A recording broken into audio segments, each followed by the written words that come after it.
Good morning everyone. तो चलिए इस वीडियो में एक और क्वेश्चंस देखते हैं। और ये क्वेश्चंस देखिए बहुत ही अच्छा क्वेश्चंस है एग्जाम पॉइंट ऑफ व्यू से, ठीक है। और ये क्वेश्चंस भी काफ़ी ज़्यादा लॉन्ग दिखता है, ठीक है, लेकिन सॉल्यूशन इसका होगा नहीं। बहुत ही आसान सॉल्यूशन है। हम तो कहेंगे ये सिंपलेस्ट क्वेश्चंस है। ज़रा देखिए बहुत ही और इंटरेस्टिंग क्वेश्चंस है। VVI very very important questions, ठीक है। तो देखिए ज़रा क्या कर रहा है कि the angle of elevation of an aeroplane, कोई एरोप्लेन है जिसका angle of elevation from A point on the ground is 60 degree, ठीक है। चलिए तो कुछ हम लोग फिगर बनाते हैं। सपोज यहाँ पे क्या है, यहाँ जो है यहाँ पे एरोप्लेन है, ठीक है। ये पॉइंट P हो गया एरोप्लेन का, ओके। इस पॉइंट पे एरोप्लेन अभी है, स्टैंड है, समझिए, ओके। तो यहाँ पे जो एरोप्लेन है और ये है आपको ग्राउंड लेवल, ये क्या है, ग्राउंड हो गया। O ले लेते हैं, ठीक है, OX ले लेते हैं, कोई दिक्कत नहीं है। Let OX be the ground, ठीक है। OX या कोई नेमिंग, ग्राउंड हो गया, हॉरिजॉन्टल लाइन जहाँ पे देखिए। और ये साथ ही साथ पॉइंट O जो है ऑब्जर्वेशन पॉइंट हो गया। यहाँ से क्या कर रहे हैं, इस पॉइंट से ऑब्जर्व कर रहे हैं हम किसको, एरोप्लेन को। तो इस पॉइंट से O पे जो एंगल ऑफ एलिवेशन बन रहा है ना, वो कितना बन रहा है, 60 डिग्री का बन रहा है। कितना डिग्री का, 60 डिग्री का। जरा गौर करिए, बहुत ही अच्छा क्वेश्चन है, ठीक है, ध्यान से देखना होगा। The angle of elevation of an aeroplane from A point on the ground is 60 degree. अभी एरोप्लेन यहाँ पे है। After a flight of 15 second, देखिए 15 सेकेंड फ्लाइट, जो एरोप्लेन को क्या फ्लाइट करने के बाद, उसको चलने के बाद या उड़ने के बाद जो है 15 सेकेंड फ्लाइट क्या होता है, यहाँ से मूव करता, ठीक है। यहाँ से फ्लाइट क्या किया, मूव। देखिए हमारे पास ये इधर की तरफ मूव करेगा क्योंकि ये इधर झुका हुआ ना, ठीक है। एंगल ऑफ एलिवेशन ये है, ओके। तो देखिए मूव करने के लिए इधर भी किया जा सकता है। तो यहाँ पे एंगल ऑफ एलिवेशन जो है दो तरीका से बनता है। जैसे कि ये तो पूरा हॉरिजॉन्टल लाइन हो गया और ये इसका साइड लाइन हुआ, तो एंगल ऑफ एलिवेशन इधर भी और इधर भी हो सकता है। लेकिन दोनों में आपको एक्यूट एंगल लेना है। किसको लेना है, एक्यूट एंगल, क्योंकि ये वाला वैल्यू जो है, इस साइड वाला वैल्यू 90 से ग्रेटर हो जाएगा और ये वाला वैल्यू 90 से छोटा है। तो 90 से छोटा वाला वैल्यू एक्यूट एंगल लेना है, क्योंकि आगे राइट एंगल ट्रायंगल तो बनेगा ही। तो ये वाला एंगल ऑफ एलिवेशन आपको एक्यूट एंगल में लेना है, क्लियर। तो इसलिए हम इधर वाला नहीं लेते हैं। तो यहाँ पे ये चीज़ क्लियर हो जाता है कि एरोप्लेन जो है इधर की तरफ ही यहाँ पे मूव करेगा इस क्वेश्चन में, ओके। तो यहाँ एरोप्लेन जो है सपोज इस पॉइंट P से मूव करके 15 सेकेंड चलने के बाद, 15 सेकेंड चलने के बाद ये एरोप्लेन कहाँ पे आ गया, सपोज Q पॉइंट पे आ गया। किस पॉइंट पे, Q पॉइंट पे, ठीक है। After flight of 15 second the angle of elevation change to 30 degree, ठीक है। जब ये 15 सेकेंड मूव किया एरोप्लेन, तो इसका एंगल ऑफ एलिवेशन कितना हो गया, 30 डिग्री हो गया। कितना हो गया, तो इसको क्या करेंगे हम, इससे मिला लेंगे, ठीक है। तो मतलब चलिए थोड़ा सा इसको और बढ़ा लेते हैं, क्लियर। मतलब ये पॉइंट Q पे देखिए, एक चीज आपको हमेशा याद रखना पड़ेगा कि पॉइंट P से लेकर के Q तक मूव करने में, ठीक है, कहां से, P से Q तक जाने में एरोप्लेन को कितना टाइम लगा, time taken by aeroplane to move from P to Q, ठीक है।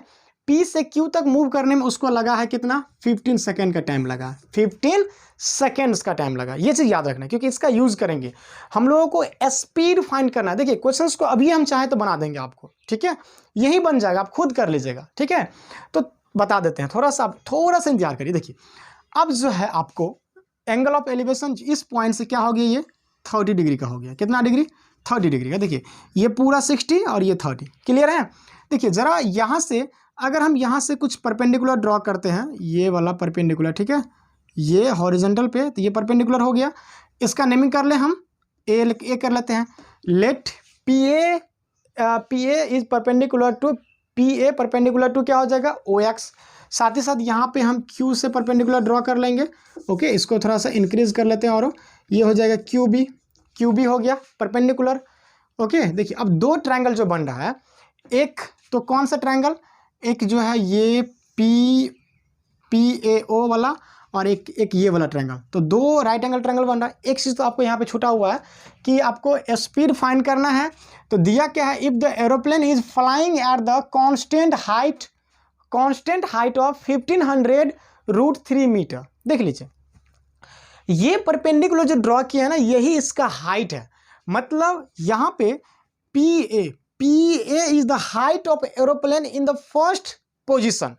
पहले पोजिशन या स्टार्टिंग पोजिशन में अगर प्लेन यहाँ पे है तो उसका हाइट क्या है, उसका हाइट हो गया आपको PA हो गया, और PA इसका हाइट का वैल्यू कितना है 1500√3। तो कांस्टेंट हाइट है, ना प्लेन इससे ऊपर जा रहा है ना प्लेन इससे नीचे आ रहा है, बिल्कुल वो कांस्टेंट हाइट पे क्या कर रहा है, मूव कर रहा है। ठीक है, तो 15 सेकंड मूव करने के बाद पॉइंट Q पे गया, और ये ग्राउंड भी तो एक बिल्कुल ये मतलब हॉरिजॉन्टल है, तो यहाँ से भी क्या किया, परपेंडिकुलर ड्रॉ किया। तो इस तरह से PA और QB दोनों ही क्या है, इक्वल हो जाए, क्योंकि ये दोनों कांस्टेंट हाइट है। ये इसका जो PQ क्या होगा, PQ is parallel to OX हो जाएगा। ये सब चीज़ें आपको ज्योमेट्री से आता होगा। ठीक है, तो यहाँ पे इसका जो हाइट का वैल्यू कितना दिया हुआ है आपको 1500√3 मीटर। देखिए अब आपको इसका स्पीड फाइंड करना है, तो जरा गौर करिए, आपको क्या करना है, इसका हाइट एंगल गिवन है, आपको सिर्फ ये फाइंड करना है कि पॉइंट P से Q के बीच का डिस्टेंस कितना होगा। क्या होगा, डिस्टेंस कितना, क्योंकि पॉइंट P से Q तक मूव किया, तो P से Q तक की जो डिस्टेंस होगा वही डिस्टेंस कहाँ, A और B का डिस्टेंस होगा। किसका, A और B का होगा, क्योंकि PA और QB दोनों ही परपेंडिकुलर है हॉरिजॉन्टल लाइन किस पे, OX पे, तो ये भी क्या होगा, पैरेलल होगा। अगर कोई लाइन पे दो परपेंडिकुलर ऐसे ड्रॉ किया जाएगा ना, तो ये जो परपेंडिकुलर ये भी क्या होता है, एक दूसरे के पैरेलल होता है। तो पैरेलल होता है तो पैरेलल के बीच का ये डिस्टेंस और ये ऊपर वाला डिस्टेंस, दोनों डिस्टेंस इक्वल ना होगा। तो ये सब चीज़ें आपको याद होगा। ठीक है, क्लास 9th में आप लोग ऑलरेडी पढ़ चुके हैं। तो जो हम लोग क्या करेंगे, ए बी फाइंड कर लेंगे, और ए बी जितना होगा उतना ही PQ हो जाएगा। और डिस्टेंस निकल गया, टाइम है, तो स्पीड इज इक्वल टू क्या होता है, distance by time. Clear, okay. तो चलिए हम लोग क्वेश्चंस को स्टार्ट करते हैं। आप इसमें थोड़ा सा क्या करिएगा, लिख लीजिएगा गिवन क्या है। सबसे पहली बात ये चीज़ लिख लीजिएगा कि point O is the observation point and OX be the horizontal ground, ये हो जाएगा। ठीक है, and P is the first position of the flight and Q is the क्या, second position after a flight of 15 second. ये सब चीज़ें आप नोट कर लीजिएगा, बाद में कि हम सॉल्यूशन यहाँ से स्टार्ट करते हैं। तो चलिए देखिए, इस ट्रायंगल में करते हैं, फ्रॉम ट्रायंगल PAO। ठीक है, PAO राइट ट्रायंगल कर लीजिएगा, in from right triangle PAO ये वाला जो छोटा सा ट्रायंगल दिख रहा है, इसमें तो ये पूरा एंगल ना आ गया, कितने डिग्री का, 60 डिग्री का। तो यहाँ लगाइएगा आप 60 डिग्री इज इक्वल टू क्या हो जाएगा, PA by OA। PA by क्या हो जाएगा, OA। ठीक है, तो 60 का वैल्यू हो गया √3।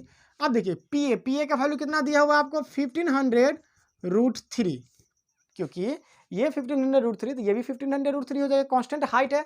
और OA नहीं दिया हुआ है तो OA ऐसे ही रहने दीजिए। OA का वैल्यू फाइंड कर लेते हम लोग, देखिए ऊपर √3 कैंसिल हो जाएगा, तो OA इज इक्वल टू कितना हो गया आपको 1500 मीटर हो गया। क्लियर, OA का वैल्यू निकल गया आपको 1500√3। इक्वेशन नहीं मानेंगे तब भी चलेगा। अब देखिए, अब लेते हैं फ्रॉम ट्रायंगल ये वाला QBO। ठीक है, QBO, इसमें आपको 1030 लेना होगा। तो 1030 इज इक्वल टू क्या हो जाएगा, QB बाय टोटल हो जाएगा कितना, OB। ओके, तो 1030 हो गया 1/√3 इज इक्वल टू QB मतलब वही हो गया 1500√3 बाय OB। और यहाँ पे अगर आप OB नीचे नहीं दिखेगा, ठीक है, तो हम थोड़ा यहाँ पे कर लेते हैं। तो OB इज इक्वल टू क्या हो जाएगा, OB क्रॉस मल्टीप्लाई, इधर जो है √3 को मल्टीप्लाई करते 3 या 3 को 1500 से गुना करिएगा, तो 4500 मीटर। OB का वैल्यू हो गया 4500 मीटर। देखिए OB मतलब ये टोटल, ठीक है, और OA आपको निकल गया, ये टोटल हो गया आपको कितना 4500 मीटर। ठीक है, और ये है 1500 घटा लीजिएगा तो ये वाला कितना बच गया AB। तो यहाँ लिख सकते हैं therefore AB is equal to OB minus OA। तो ये हो OB है 4500 माइनस 1500। ठीक है, तो ये हो जाएगा 3000 मीटर। 3000 क्या हो गया, मीटर हो गया। तो 3000 मीटर को जो है आप किलोमीटर में कन्वर्ट कर लीजिए, क्योंकि आपका स्पीड किलोमीटर पर आवर में चाहिए। तो ये हो जाएगा 3 किलोमीटर पर आवर। AB निकल गया आपको 3 किलोमीटर डिस्टेंस निकला, पर आवर नहीं। तो जितना AB है उतना ही क्या हो गया, PQ हो गया, उतना ही PQ हो जाएगा। तो देखिए 15 सेकेंड में एरोप्लेन जो है ना 3 किलोमीटर का डिस्टेंस कवर कर रहा है, 15 सेकेंड में। तो टाइम जो गिवन है, यहाँ जो time is equal to 15 second given है, इसको आप आवर में कन्वर्ट कर लीजिए। तो 15 बाय कितना हो जाएगा 3600 आवर। ये हो गया, ये हो गया।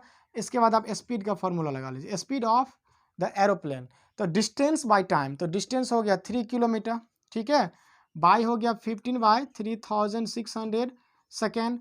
इसको चेंज करिएगा 3 बाय 1 इंटू 3600 बाय 15, इसको कैंसिल आउट करिएगा तो 5 हो जाएगा, 5 7 जा 35, 5 2 जा 7 0, ठीक है। तो 720 तो मतलब हो गया ये 720 किलोमीटर पर आवर। ओके, क्या हो गया 720 kilometre per hour. Hence the speed of an aeroplane is equal to 720 kilometre per hour. But हमको सिर्फ यहाँ पे सिर्फ इतना किए कि डिस्टेंस निकाल करके टाइम से भाग दे दिए, स्पीड निकल गया। होप कि आपको ये क्वेश्चन समझ में आ गया होगा। Okay, thank you.